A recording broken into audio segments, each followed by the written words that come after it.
Hi, I'm Brian Lord, your host of Premier's Free Virtual Fridays. Our guest this week is none other than Dr. Rick Rigsby. His video has been seen over 300 million times, lessons learned from a third grade dropout. This week, he's joining our Free Virtual Friday presentation, talking about leadership in times of uncertainty. Rick, thank you so much for joining us. Well, hello, event planners. I am so honored for this opportunity to visit with you today. And I love this platform, Virtual Free Fridays. I've been looking forward to this opportunity for several months. And I want to thank Brian Lord and all the wonderful folks at Premier Speakers Bureau for this great opportunity to visit with you today. I have to tell you, I love event planners. You know, I interact with you folks a number of times all throughout the year, and frankly, I'm amazed. I would go crazy. I'm amazed at how you're able to handle incoming from every single aspect and manage your stress and still perform admirably. It's amazing to me to watch you folks in action. I value you and I honor you, and today, it is my privilege to just take a few moments and hopefully uplift and encourage you. We're living in times that are unprecedented. We're living in a season of unevenness, the likes of which many of us have never seen.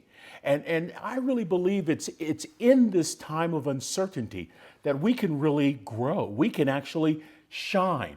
I really believe that it is uncertainty that can be the foundation to build a powerful human being, even more powerful than we were 9 months ago. A kind of human being that is going to be a better server, a kind of human being that is going to be more compassionate, a kind of human being that will show more empathy, a kind of human being that will function, whether at home or in the workplace, with greater excellence, that would even consider making excellence dominant, prominent, preeminent, zenith, number one, top drawer, top shelf, central core in life. It's in a time of uncertainty that we can actually flourish. You know what? Great people do things that other people don't. And great leaders look for unevenness. Great people look for times of uncertainty to see how they can grow. Great people aren't sitting around asking themselves, I wonder when will this pandemic end? I wonder when a vaccination will come. Now, we all want the pandemic to end, and we all can't wait to see a vaccination on the market. But great people don't wait around for something to happen. Great people make things happen. We look forward to opportunities to say, how can I grow to meet the demand that's out there? What's the demand? To serve at a greater level, to live at a greater level, to help at a greater level, so that we're constantly thinking, how can I make an impact, and not just an impression? Friends, I really believe with all my heart that a crisis does not create a leader. A crisis reveals the need for leadership. And it's in a time of uncertainty that we can grow in such a way to meet that need that's revealed. You know, we all love times of certainty. I know I do. There's nothing wrong with certainty. I'm talking about redundancy that results in a predictable outcome. I like certainty, especially when I'm on an airplane. Come on, somebody. Especially when I'm having a surgery or with a doctor. I want some kind of predictability that's favorable, right? But it's also during those times of uncertainty that if we're not careful, we'll coast. We'll take our foot off the accelerator. We'll glide. We'll lose our startup hunger. We'll lose energy. We may even suffer entropy. What is entropy? I'm so glad you asked. Entropy, the second law of thermodynamics that suggests anything made up of a physical matter, is in the process of decay and eventual chaos. You don't want it said about your professional skills that they're suffering entropy. I don't want it said of my speaking abilities that they're in the process of decay and eventual chaos. The goal is to keep growing, to keep challenging yourself, to pivot, to adjust, to get better. I have a friend that used to coach the quarterbacks for the Buffalo Bills in the NFL. He said all week long, he would challenge his quarterbacks with one line. He would challenge them to adopt, adjust, and overcome. And he would speak that into their ears all week long so that in the game, a game of 60 minutes of chaos, a game of 60 minutes of brutal unevenness and disruption, those quarterbacks had ingrained, etched indelibly upon the placard of their heart, this notion that no matter what the situation, I have to adapt and I have to adjust and I have to overcome. When I do those things, I will overcome. That's making an impact. That's saying that the situation isn't going to determine my values. That's saying that the difficulty of the hour is not going to limit my capacity to rise up and to be a better version of myself. Every day, regardless of pandemic or not, regardless of racial strife or not, regardless of political unrest or not, the goal ought be to grow. The goal ought be to get better every single day. You know, I learned these simple lessons not from speaking, not from graduate school, not even from the titans of business, but the things I'm sharing with you, I learned from the wisest man I ever met in my life, a third grade dropout, my daddy. It was my daddy who told me, son, a great leader ought to show up with perspective. And in a time of uncertainty, isn't that important? You know, the first thing you lose in a time of uncertainty is perspective. Conversely, the first thing you lose in a time of jubilation is perspective. I was a member of the football coaching staff at Texas A&M. I was the character coach as well as the chaplain. And I can tell you that that freshman player that finds the end zone for the first time in his career has a dance in the end zone. And we would let that player come to the sidelines and we'd congratulate that player. And then we'd offer this coaching point. The next time you get to the end zone, act like you've been there before. What's the point? It's in times of jubilation as well as times of crises that we lose perspective. A third grade dropout daddy taught me, son, don't ever lose perspective. You can be in the crowd, but don't be of the crowd. Assess the situation, but somehow have the ability to see what other people don't. If all you see is what you see, you don't see all there is that needs to be seen. I want a head of an organization. I want members within that organization to function with that kind of perspective. And a time of uncertainty demands that. It requires us to be people that function with perspective. That doesn't mean that we ignore the difficulty of the hour. But you know what that does mean? That means that we offer a balanced report. And what are people looking for in a crisis? We're looking for some kind of balance, some kind of centering, something that will offset all the reports that we hear or that we see or that we read about. Perspective is important. I love people that can sense where we are, but also can point us to a better day. My mind right now happens to be thinking about Martin Luther King Jr. From the moment that Rosa Parks refused to give up her seat, December 1955, until the time that King was assassinated on April 4th, 1968, as he stood on the balcony of the Lorraine Hotel in Memphis, Tennessee. That man was faced with insurmountable odds. He was faced with the vestiges of segregation. He would receive multiple death threats. But guess what? Every single day, he spoke with perspective, specifically pointing people to a better day. He would use the phrase, the beloved community. As a matter of fact, 60 years ago, he made this statement. We're either going to learn to dwell together as brothers and sisters, or we're going to perish together as fools. Great people do things that other people don't. And one of the things that great people do is we show up with perspective. And a large part of that perspective is seeing what other people don't, seeing a better day. In my world right now, here's what I would like to say. That yes, this pandemic is horrific. Yes, I am sick and tired of the shelter in place and everything associated with the pandemic.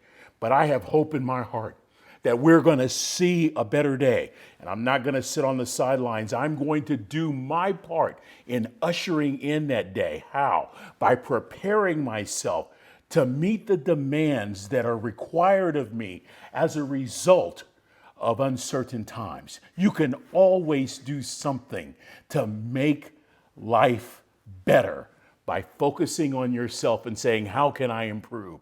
How can I grow? How can I improve my capacity for the things that are important? I learned these lessons from a third grade dropout. He taught me in a shallow, superficial culture the first two casualties, the lack of common sense and a reluctance to execute basics. I can hear him now. If you will just execute the basics better than anybody else, you will grow your capacity for that which you desire. That third grade dropout would teach me not only to show up and to lead and to be a person of perspective, but when you would show up to speak with clarity. If people are looking for balance, the fastest way to create an imbalance is to speak in anecdotal ways. It's to speak in a way where people are confused. The goal is not to show up and offer a kind of diatribe that contributes to the shallow, superficial nomenclature that drapes our society. The goal is to speak clearly, and when we do, we really do encourage stability. We can actually impact another person's sense of security by speaking a consistent, clear message. A message that not only includes the bad and the ugly, but the good and what we hope for. It's really important. Great people do things that other people don't. Great people lead with perspective. They speak with clarity and they model hope. That's really what I like. That's probably my favorite. I wrote a book a few years ago titled Afraid to Hope. It chronicled a difficult period in my life. And that third grade dropout really challenged me during one of the worst days of my life, if not the worst. That third grade dropout said, son, you haven't lost hope. Here's the situation. I remember I was at a funeral home and I'm looking into the casket that contains my wife's body. I'm clutching the hands of two little boys. My wife had lost a 6-year battle with breast cancer. And I looked at my father and I said, Daddy, I've lost hope. And he said, son, you can't lose something God gave you. You haven't lost hope. You've lost perspective.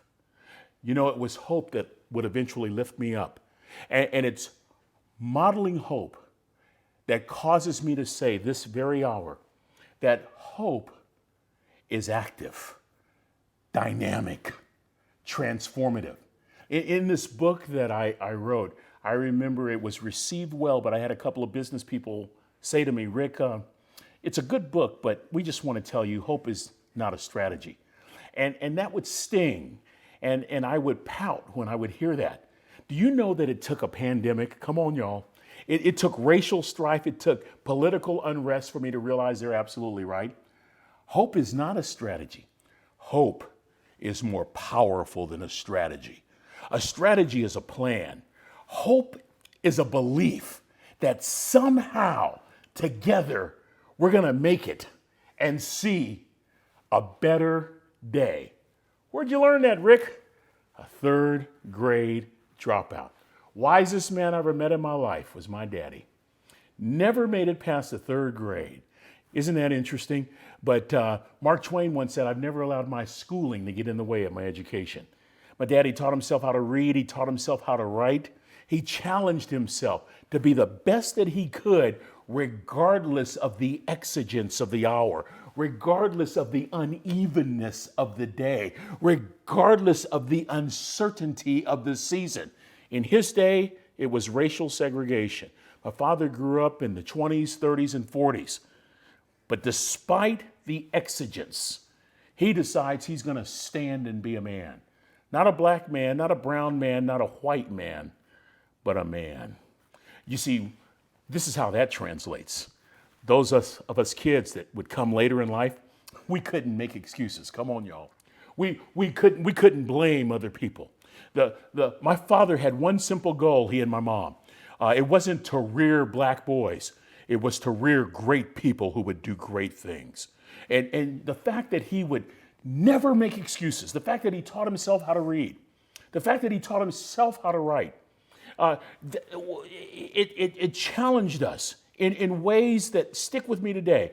One of the first lessons I recall from my dad was this: son, don't expect other people to do for you what you ought to do for yourself, right? My father serves in World War II. And after World War II, he leaves his beloved Texas, moves to San Francisco, falls in love with my mom. They start their family in the Bay Area. I'm the oldest of the lot. My daddy gets about the only job he could find, and that's a line cook at a military institution, a simple cook. It was at this school called California Maritime Academy. And in order for these men and women to graduate from this maritime academy, they had to sail on a training ship 3 months out of every calendar year. My father, a third grade dropout, sails the world 10 times over in a 30-year career. I have 4 degrees. My brother's a presidential appointed judge. We weren't the smartest ones in our family. It was a country mother from Oklahoma quoting Henry Ford every day. Boys, yes, mother, if you think you can or if you think you can't, you're right. It was a third grade dropout daddy quoting Michelangelo. Ricky, yes, daddy? Ricky, I'm not going to have a problem if you aim high and miss, but I'm going to have a real issue if you aim low and hit. That man taught me lessons. Lessons like, son, don't judge people. Son, you'd rather be an hour early than a minute late. Translation, always inconvenience yourself to help somebody else. Son, be kind. Kind deeds are never lost.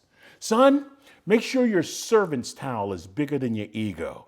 Ego is the anesthesia that deadens the pain of stupidity. Come on, somebody.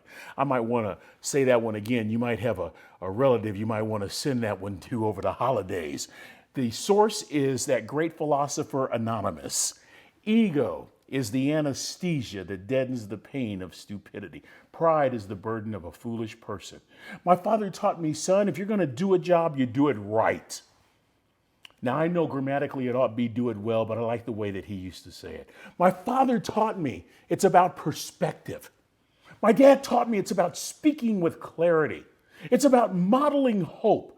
Regardless of the situation and circumstance, great people do things that other people don't. But he would save his greatest lesson for my worst day, a day I alluded to just a few minutes ago. Let me give you more context. Back in the 70s, I met the finest woman I'd ever met in my life. Back in my day, we would have called her a brick house. We're at this dance, and I just fall in love with her. The problem is 200 other guys did as well. We find out her name is Trina Williams. She's a nursing student. I decide that I'm going to go meet her on the dance floor. I walked up. I said, my name is Ricky Rigsby. She said, my name is Trina Williams. I said, may I dance with you? She said, sure. I mean, I was dressed. I had on a purple leisure suit. Come on, y'all. I looked like a black Barney. I started dancing with her. And to my shock even, I pull out a pencil and a piece of paper. It's the 70s. And I asked Trina for her phone number. Do y'all know that Trina was the first woman, actually, she was the only woman in college who gave me her actual, real telephone number. The next day on a landline phone with a rotary dial, I called Trina, called the number. My roommate is sitting on a bunk bed for moral support. What came out of my mouth next made him laugh so hard he fell off the bed. All I said was, Trina, would you go to Baskin & Robbins ice cream parlor and have an ice cream cone? He laughed, but she said, yes, come on, somebody. We had to walk the 6 miles there because my car wasn't working, but we walked there, and I was a gentleman on the way and on the way back. That third grade dropout had taught me that being a gentleman is one of the last vestiges of chivalry. My dad and my mother together combined a kind of environment and worked that environment so that their children wouldn't just be sideliners, wouldn't just be on the inactive list, but would be active participants in life. I recall one time my father said, "Son, do you want to be great?" And I said, "Yes." He said, "Why?" I said, "So that I can be rich." He said, "Wrong answer." Come on. He said, "You should only aspire to be great for one reason, so that you can lift up those around you." Now I ask you again, son, do you want to be great? I said, "Yes, sir." He said, "Why?" I said, "So that I can lift up others around you." He said, "Don't forget this.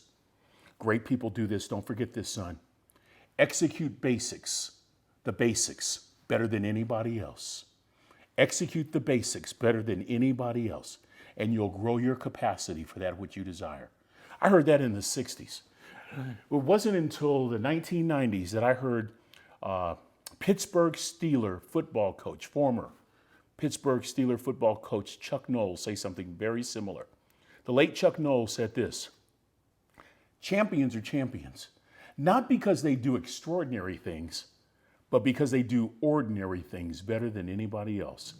A third grade dropout was giving me the ticket. It would require dedication. It would require commitment. There would be failure in the journey. But what he was saying is, if you could exercise common sense and execute basic behaviors, you'll grow, you'll flourish. Great people do things that other people don't. And I started discovering, even as a child, the difference between those who were making an impact and those who were just making an impression. And at some point in my life, I decided I wanted to make an impact. I wanted to grow my influence. What'd you say, John Maxwell? Leadership is influence, nothing more, nothing less. Your ability to influence people within the sphere of your periphery determines the impact that you make. That means that we're all leaders. If you're influencing anybody, you're a leader. And I realized that I was in a lab. I was in a grad class. I literally realized that. I realized that something very unique was going on in my home, to have a mother and a father like that. I have 4 degrees. My brother is a presidential appointed judge, retired colonel, United States Army. And we're not the smartest ones in our family. We had a mother and a father who insisted that we would grow in such a way that we would never function to appease the sensibilities of people we don't even know. The goal was and is and always will be to make an impact, to leave a legacy. Not just to make an impression, but to make a lasting impact. So all these lessons that I share with you about what great people do, especially in a time of uncertainty, they all come from this third grade dropout with a good dose from mama. And they all drive to the ultimate lesson that my dad taught me. I would eventually propose to that girl named Trina. Oh, it was amazing. Y'all ever go to a wedding and before the wedding even starts, you can hear people saying, "How in the world?" And it was coming from my side of the family. But at any rate, we get married. We start our respective careers. She's a labor and delivery nurse. I'm a television reporter. We're living in Northern California. We're blessed to have a couple of children, 2 little boys. And other than 14% interest rates in the late 70s, we're living the American dream. That is, until that dream became a nightmare. Trina found a lump in her left breast. It was diagnosed as advanced breast cancer, stage 4. It had metastasized into her lymph nodes, 14 positive lymph nodes. After battling for 6 years, me and my 2 boys walked up to mommy's casket. That was my pandemic. That was my season of uncertainty. That was rock bottom. If it wasn't for God, I wouldn't be here right now. If it wasn't for those little boys, I don't even want to tell you where I'd be. But guess who I listened to on this earth and was influenced by more than anybody else on this earth? The words of a third grade dropout. At the casket, I already told you what he said about perspective. And after he said the word, "Son, you can't lose what God gave you. You haven't lost hope. you've lost perspective. His next words were these: son, just stand. Just stand. Event planners, I'm as shocked as anybody that I go all over the world and encourage people to keep standing, to not quit, to not give up. How could a simple cook have such an impact that he's quoted on every continent throughout the world? It's because when you execute basics better than anybody else, and you practice common sense, people around you will be affected. They won't just be affected, they'll be influenced. They won't just be influenced, they'll be impacted. Just like I was impacted in that funeral home on that day, to the point that I decided to stand. I kept standing, and you're not going to believe what happened. A while later, I start speaking again. I'm speaking at this place at 6:30 in the morning when all of a sudden I spot the most beautiful woman I've ever met in my life. If Trina was the love of my youth, Janet is the love of my life. Janet, a single school teacher, never married. First thing she did after we got married was she adopted my little boys, fulfilling Trina's last wish that her babies not go through life without a mommy. And then we decided to have more children. They turned out to be boys. We have 4 boys from 38 now down to 20. Some of the boys are even married. As a matter of fact, Eric, would you show the picture of my family right now to the event planners? Take a look at this picture. The first thing that will be obvious to you is we've certainly done our part for race relations in society. But I show you this picture for this reason. Look at it closely. Friends, listen to me. I have absolutely nothing to do with this picture. This picture is the legacy of a third grade dropout daddy who placed a demand upon his son during the worst day of his son's life. Placed a demand that said, don't quit. Don't roll over and die. Don't give up on your boys. Don't give up on yourself. You keep standing, even if you don't want to, son. Even if you don't feel like it. And regardless of what you see, you keep standing. Thank you, Daddy. That's his legacy. My question to you is, what will your legacy look like one day? Friends, if a third grade dropout daddy showed me what a great man looks like, a dying wife taught me how to be a man. Two days before Trina died, she was in bad shape. You know, I mentioned that she was a nurse, so she realized what was going on medically. And barring a miracle, the time of her departure had come. 2 days before she died, she had no hair because of chemotherapy. Her tummy pooched out because of a liver no longer working. She weighed about 80 pounds. She's sitting on the couch in the family room surrounded by pillows to ease the pain. I'm behind her in the kitchen making some soup for her lunch.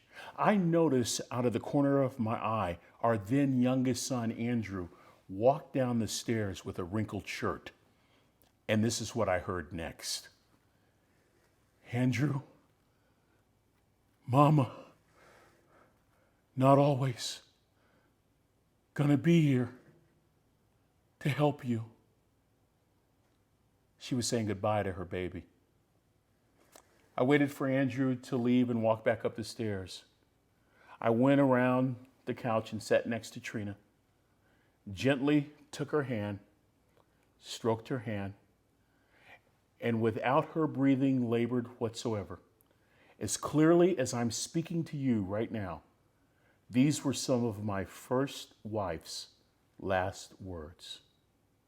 Ricky, it doesn't matter to me any longer how long I live. What matters to me most is how I live. It gives me the platform to go all over the world and ask the most important question I can ask. A question I ask myself every day. How you living? How you living? How you living? Because how you live determines everything else. For me, to be quite honest with you, I am a student in that Third Grade Dropout Academy. And so every day, I try to live in this simple way. I try not to judge. I show up early. I try to be kind to everyone. How am I living? I try to make sure my servant's towel is bigger than my ego. That if I'm going to do a job, I do it to the best of my ability. That no matter what, I stand, regardless of the season, regardless of the uncertainty. I don't quit. I keep standing. But I don't just stand. I live with perspective. I speak with clarity. And I model hope. Why do I do these things? Well, not only are they ingrained in me, but I have discovered the key to happiness. It's helping others.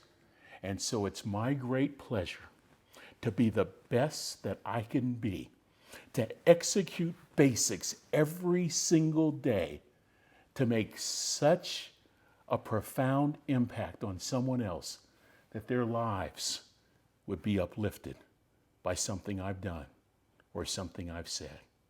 And that, my friend, is really the key to life.